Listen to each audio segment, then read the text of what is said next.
Welcome, and on today's show, 2 brutal days in the mountains, and we find out which rider brought this best. Team Tactics takes center stage from UAD and Team Visma Lisa Bike, but doesn't really matter. The rest day is here. COVID is in France. Drunk fans are throwing chips at the riders. In the end, we get a lot of answers and an arrest. It's the 111th edition of the Tour de France, stages 14 and 15. This is the Between Two Wheels podcast. This is Tyler Yonke, episode 357, right now.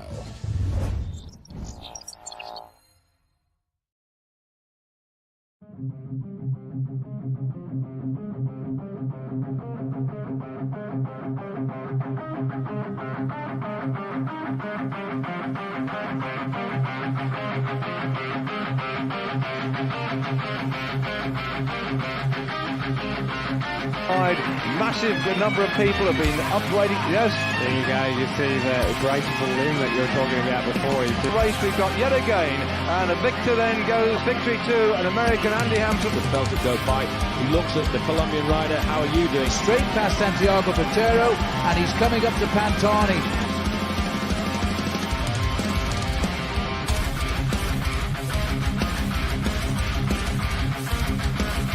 Armstrong is sitting in the last few hundred meters as we come towards the finish of this monumental stage. And as we start to approach the line now, Pantani grits his teeth and accelerates and over the line. Is going now to win stage number 15. Sepp an emotional finish from Durango in the USA. Sepp wins.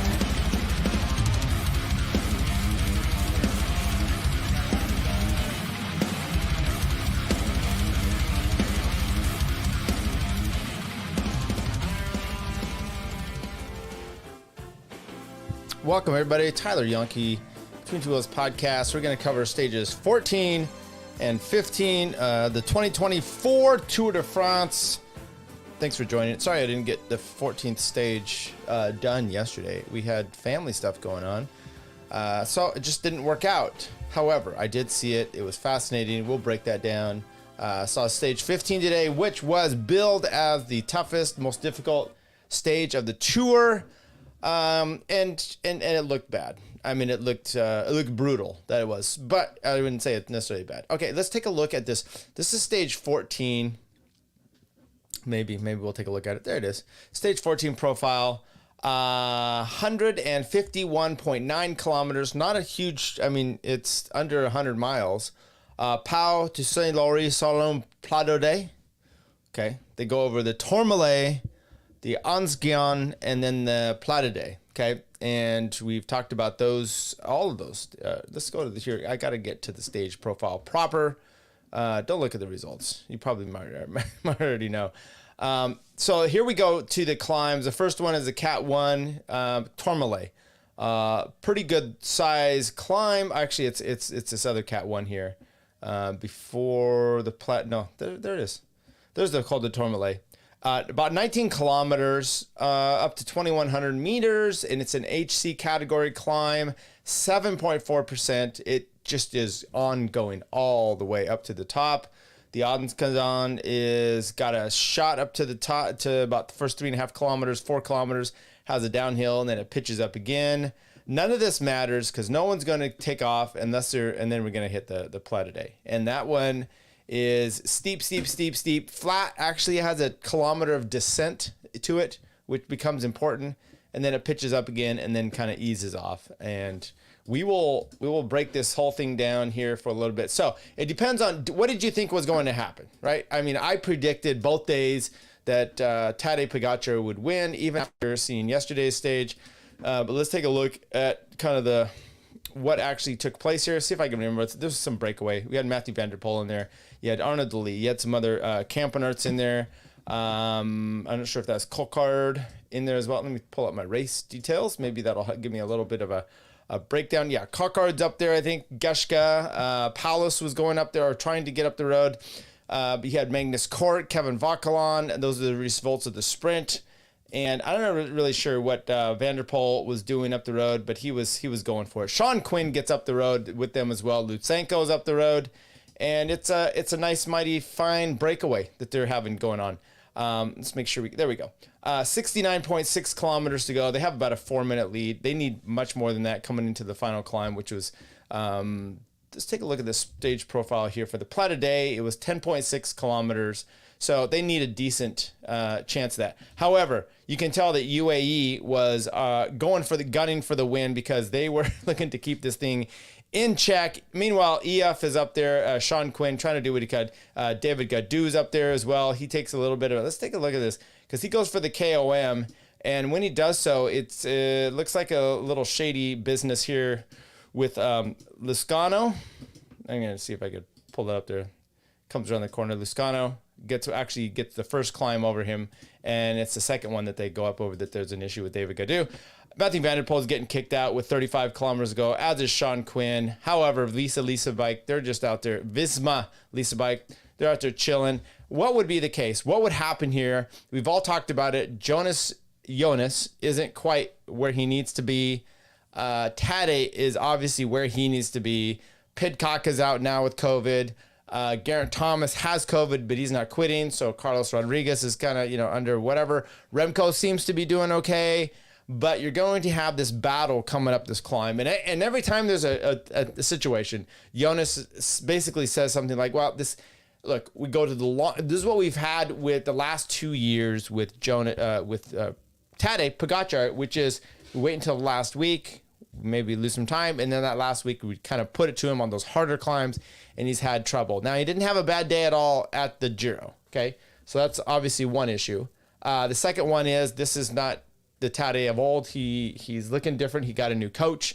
Everything is looking better about him. But the UAE team was looking fairly good. They go up to the Ben Healy with David Gadou. They're hitting the last climb. They have a decent lead here, but it's only a minute or so, minute 12, minute 8, so something like that when they come at the bottom. They hit the bottom of this climb, and Marc Soler has done a ton of work. UAE's done a good job. He's thinning the crowd out quite nicely. Almeida takes over here, about 8.3 to go. UAE is looking good, but they're starting to thin things out a little bit more. Jorgensen is still on the wheel there. He's doing good. Jan Hertz up there for Lotto Soudal. Remember, stage 1, he got in a crash, before this race even, broke his teeth all up. Everything's looking good. 8.3 kilometers to go. They're still all together. But you've still got Ben Healy up the road, and in between that, you've got another rider. And then there's some communication between Tadej and Yates, and according to them, this was all spontaneous, which is, and by the way, I talked about this on stage 11, which is an option when Yates was actually in the mix. Now he's like 7 minutes behind, now being on stage 14, when it's like, send this dude up the road, make Visma Lisa Bike chase him and do the work. And that's a much better, and then you've got a satellite rider for Tadej to go up there. Instead, Tadej blew his whole team apart, went up the road, had a few climbs, got caught by Jonas, and then Jonas obviously won that sprint. However, this time they send Adam Yates up there. Now he's got a few second lead, and immediately Visma puts Jorgensen on the front to do some tempo. Now it wasn't hard tempo, but it was decent tempo. It was keeping the riders offline. It was kind of keeping them at bay, but it was okay. And he was starting to lose some time now. Adam Yates is getting up there very close to Healy at this time. And all of a sudden you expected it. And then you see, there you go. He's getting close to Healy. And suddenly 4.6 to go. You had Tadej spring out of here. Now, I think if and I've talked about this before, what I've seen with Sepp Kuss, which is when a situation like this happens, unless, Roglic or whatever are right on his wheel, he's tried to jump immediately with it. He's at the front, seeing it coming. He tries to jump with it immediately, and he tries to pull his rider up there a little bit, if not to the wheel, and then, lets Jonas go. Jonas immediately was not able to get onto Tadej's wheel. There's a gap here. Does he ever see it? Now, Tadej immediately has a gap here. Carlos Rodriguez tries to go. Evenepoel tries to go as well. The rest of the group just kind of sits back and does what they can. But immediately, there's a good gap, and Remco comes past Carlos Rodriguez. comes up close to Jonas. They start working together, and Tadej is not to be seen by Jonas, at least for some time. He immediately gets up to Yates, and when I say immediately, I mean it's pretty damn quick. He gets up to Yates, but they're holding him within a few seconds here. There you go. Let's get up to Yates. Now Jonas starts to drop Remco, coming up here pretty soon, but immediately Yates, once I said Yates and Tadej, I'm trying to skip here forward on the video. Yates and Tadej collect their each other and already starting to go through Ben Healy pretty quick, but Tadej is able to sit on his wheel, his being Yates, for just half a kilometer or so, and then Jonas is pulling that bridge back together. It's about 10 seconds, and then Tadej springs forward, and there you go. So 4 kilometers to go. Tadej is now solo in the front of the race. Jonas then dips out from Remco, 3.7, doesn't see him again. And this is a fight between Jonas and Tadej. And it's somewhat close. It's like 7, 10, 16, 10, 11 seconds there for most of you. Can see this for about, half a kilometer. 3.2 to go, it's 10 seconds. 3.1, it's 8. It's narrowing down. You're like, oh, this is what we see. However, inside the last 2 kilometers, it starts to go out again. There's that descent that comes into play where Tadej really springs forward, gets more time on Jonas, and then they get some chips thrown in their face by a rampant fan. Tadej comes to the finish, gets a good time, and how much time does he get over? 39 seconds over Jonas. It's almost a minute back there to Remco. Remco comes in there at 1:05. Pretty emphatic win by Tadej Pogačar on stage 14. Would it be similar going into stage 15? Now, the comments from Jonas and et al. After this is Jonas is like, look, I don't know what to tell you other than I feel fine. I mean, this is a short punch stage. It had this little descent. It all favors, Tadej. I am built for these longer attritional days. Therefore, I'm going to be able to kill it in this next one. Tadej Pogačar, awesome, says Victor. Absolutely. And he's going to, what's going to happen for him today? We come into stage 15. Maybe we should take a look at this profile. This one is a much more brutal profile than the one we had yesterday. Like I said, yesterday's was just inside 160 kilometers, so it was less than 100 miles. And this one features to the Plateau Bay, 197.7 kilometers, almost 200 kilometers in length. Starts out immediately up the Parasoid, the Mente, and then the Aspe, and then up the Aix-les-Bains to the Col d'Agnes, the Port l'Airs, and then up the Plateau de Bay, the final climb, which you can see the Parasoid nasty. All these are nasty as far as where my shape is in my racing career. Plateau de Bay, 15.7 kilometers at 7.8%. It has some extreme sections between 5 and 7 kilometers to go. Of the climb, 8 and 10 kilometers, another steep section. It does mellow out a little bit, but not really until the finish. It's all this red or black as far as if you look at the profile. Extreme climbing, double digits percentage for many of the much of the climb. So what's going to happen? Well, we get an intermediate sprint. Biniam Girmay, he's up there. He's looking for points with Michael Matthews and Meintjes.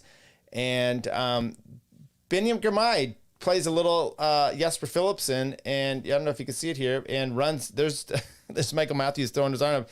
He runs him into the barrier. And he gets relegated. Now, he only gets relegated to behind Meintjes, so he loses points. He might get actually doxed a little bit of some points there as well.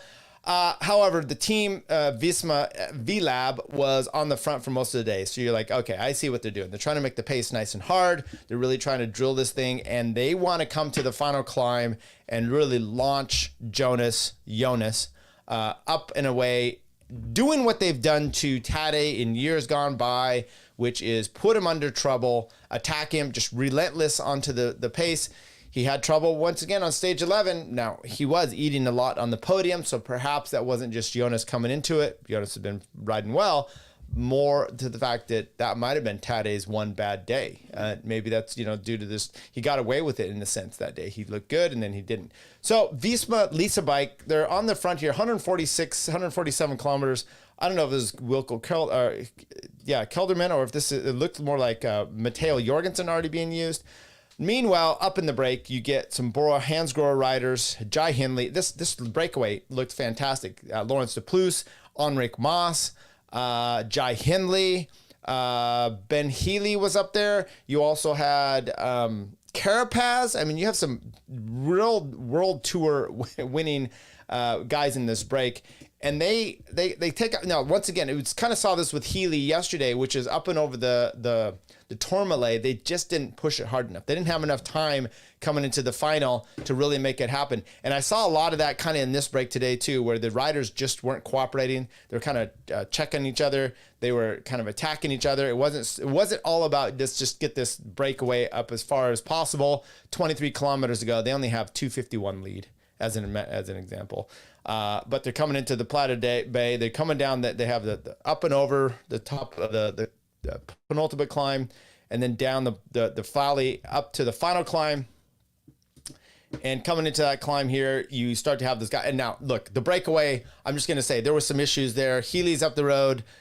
Finally, Carapaz gets up to him, and then Carapaz takes off, and it looks like EF. I know they're strong. They're really trying hard, but it's just not going to happen for them this stage. And that break, 13.7 to go. They had a 125-minute lead. Like, look at them right here. They're kind of all just going. It's Johannesson's up there for Uno X.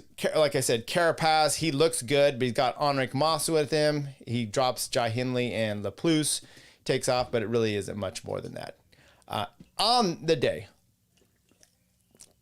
Almeida, Ciccone, et al., they're coming into this climb. You put Jorgensen on the bottom of the climb, and he starts just drilling it. People are coming out the back. Now, Sean Kelly on Eurosport is saying, look, Visma, good idea, but they just didn't play it right. They should have ridden, different riders more so that they could come and use Jorgensen later in this climb instead of from the bottom till about 8 or so kilometers to go. They could use him maybe up and even further, and then Jonas doesn't have to attack as far. I get it. There's other people saying that. I think Chris Horner had said this yesterday that I haven't seen what he says today, that Visma should actually just look to holding steady, not really doing much, and today, hold that time gap where it is and get a rest day and allow Jonas to get better and better. Now, he still might do that, but that's not what they planned to do. Matter of fact, once they committed, it was on. And, João Almeida's getting dropped here at some point, 12 kilometers to go. This is not looking necessarily really good for UAE.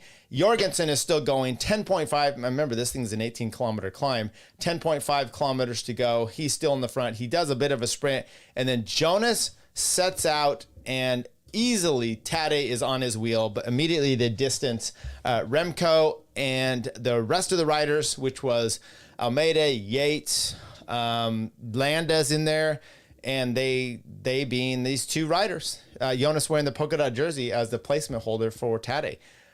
It never looks like Tadej is in trouble. Okay, Jonas he's kicking hard. He's really riding a hard tempo. At some point, Tadej is even sitting up, doing some adjusting and riding no-handed, about 18% grade here. They catch the break. They go right through them. That's not much of a problem. Carapaz holds onto their wheel for a bit, but it's still Jonas. Jonas is looking good. And then he comes in here, is about 5.4 to go. It looks like he flicks the elbow, almost like, hey, Tadej, you come and do a pull at the front. Maybe Tadej suspected that the pace was just coming off a little bit. And Tadej decides to attack, and you are not going to see Jonas again. Tadej going up the road solo, burying Jonas Vingegaard. The gap keeps growing. 30 seconds, 38 seconds. I didn't see anybody throwing chips at him this time. 2 kilometers to go. It's 42 seconds, but they have 2:11 on Evenepoel, 3:05 on Landa. This climb is brutal. Big crowds up there. Tadej comes up to the line. He sets a new time, a climbing record up to the top of this climb by several minutes. Now, it's always interesting to see what those other riders had done on those stages to see why maybe they hadn't raced as hard at the bottom. But there you go. Jonas coming in 1:08 down to Tadej. Remco coming through close to 3 minutes here. by the time he comes across the line. 250, 251. And there you go. Brutal day. Amazing job by Tadej Pogacar and the rest. Okay, let's take a look at the full-on results here. I did pretty good on my fantasy stuff, but other people did better. So I don't really talk about that. Remember, next year you have a chance. Maybe in the Vuelta you get a chance fantasy thing again, and you get a chance to play the game with us. Okay, so this is the Plata day. Maybe we should go back here one stage. We'll look at the results just to kind of break those down. Stage results. Jorgensen came in 129. He did a great ride there. He came in with Felix Gall, especially after doing so much work on the day. Adam Yates, Buitrago, Ciccone, Rodriguez, Evenepoel, Vingegaard, and Tadej. Counting out from the bottom, Derek G came in at 10th place yesterday. Let's look at it to GC, and we're going to do time won or lost. You can see all these time gaps. 43 seconds to Vingegaard, 116 to Evenepoel. He and Vingegaard swapped places, so Vingegaard went solidly into second place. 141 down Almeida. He's getting dropped, but then he keeps coming up. It's kind of how he rides. Down to 139 to Jorgensen. Now, let's go to today's results. Stage 15, Laudenville to Plata de Bay. Once again, Pogacar over Jonas, getting in second place once again, but losing a minute 8. 251 to Remco. Landa, his teammate, comes in at 354. João Almeida, who was one of the first ones to kind of get popped there of the main guys going up that climb when Mateo was doing a lot of work. He ends up coming back, catching Buitrago, Rodriguez, Carapaz, Gall, Johannesson, Derek G, Ciccone, he was getting dropped with, comes past Jai Hindley, Matteo Jorgensen, Simon Yates. All of those, he's up there in 5th place. Actually, Simon Yates got dropped right before he did. But there we go. So João Almeida come in right before his teammate, Adam Yates, Buitrago, Carlos Rodriguez, and Matteo Jorgensen comes in there at 17th place, 9:30 down. Lost a bunch of time, but man, he put in a solid work. Remember, he went all inside till 10 kilometers to go, I think. So he did a lot of heavy lifting on the day. Let's go to the GC here. Time won and lost. We just talked about this. Minute 12 to Jonas. I mean, Jonas, is, head and shoulders above everybody else, but just can't get on the same form as Tadej. Remco, loses 3 minutes, but still a solid. He still almost beats 2 minutes off of the time to João Almeida. So Landa comes in 404, back off of Tadej. Carlos Rodriguez loses another 5:13 today, 5:18 today. Adam Yates down to Mateo, drops down to 4th place. Boom, boom, boom. Okay, we're going to go. Stage 16 is going to be coming up here because we got a rest day on Monday. And then we have this stage here, and I think it's going to be a sprint stage because here we go. I'm going to walk through the stages here. This is 16, okay? That's Tuesday. We got Wednesday, that's climbing. Thursday, I don't think it's a sprint, but it could be a breakaway day. And then Friday, climbing. Saturday, climbing, and then Sunday it ends with a time trial. So what do you have? You have 1, possibly 2 days for the sprinters. Well, I really think you got 2 days. I mean, if Interwanti Marche wants to try to control it on next week, stage 18 there, gap to Barcelonette. They could get the win for Biniam, but, I think this is too much to get over, possibly for Philipsen. But, I really think the Tuesday, the breaks just aren't making it. EF is dying here. We should take a look here and see who's actually won and who hasn't. So we can kind of see, why is it not showing the tour? Usually it shows, there we go. Tour up here. Let's look at these states. These stats, teams, route, results, winners and leaders. Okay. So you've got Arkea. You had Romain Bardet, DSM, Arkea, Biniam Girmay, Intermarché, obviously UAE. Then you had Astana. You had Jayco with Dylan Groenewegen. You have Soudal Quickstep with Evenepoel. Intermarché again with Biniam. Anthony Turgis with Direct Energies, Philipsen with Alpecin, De Koenig, Jonas with Visma Lisa Bike, Biniam Gourmet again with Intermarché, and then Alpecin again with Jasper, and then Pogacar for UAE. So there's several teams that just have not broken themselves up into into the top here to get a win. So you're looking at, I mean, we could just name a bunch off the top here. Now, while X hasn't got a win, they've had a Bromwitson up there. So in the smallest team, maybe them, maybe not.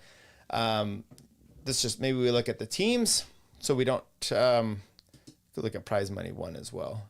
Pogacar, he's really starting to leap ahead. But Brittany Vermeij, a lot of prize money there with Philipsen, Remco, and Jonas or Bromwitson. I mean, that's solid work by those. So maybe we should go team ranking and just kind of look at some of these teams that really need to get their shit together to try to get a win here. Decathlon, they've won a bunch this season, but nothing for this tour. Red Bull, they lose Remco, so they're having a tough time. They are, second to the bottom. Bahrain, they won 2 stages last year with Mahoric and Pel Bilbao. They haven't done anything. Cofidis, remember LeMay, that he won a stage last year, broke their I was going to say something, but their streak of not winning, they haven't got EF Education Easy Post. Now they've been in the break. Healy and Carapaz have been in the break a ton. They just haven't got the breaks. Ineos, I mean, they almost got a win with Tom Pidcock on stage 8 with the gravel, but they haven't got there. Lotto Destiny, they've been close with Dali, and Dali just hasn't got it. Maybe we'll talk again about the Van Gils and the crash there. Astana, they did get their win with Mark Cavendish. They've had some sickness and stuff. Arkea BNB, they also got their win. Groupama FDJ have not got their win, but they've been getting some money at least. Team Jayco haven't got a win. Little Trek hasn't got a win. Israel Primatech with Ackerman, they have a good chance, and everyone else has pretty much got a win. Movistar hasn't. Uno X hasn't, but they've been at least getting up in the breaks and doing things. Movistar is actually getting a bunch with Gaviria. So, I mean, the teams that seem to me the most talented and desperate are EF Education, and then Ineos. I mean, I don't know. They need to figure something out. They're kind of lingering around. They're looking for that top 5, but that's about it. So there you go.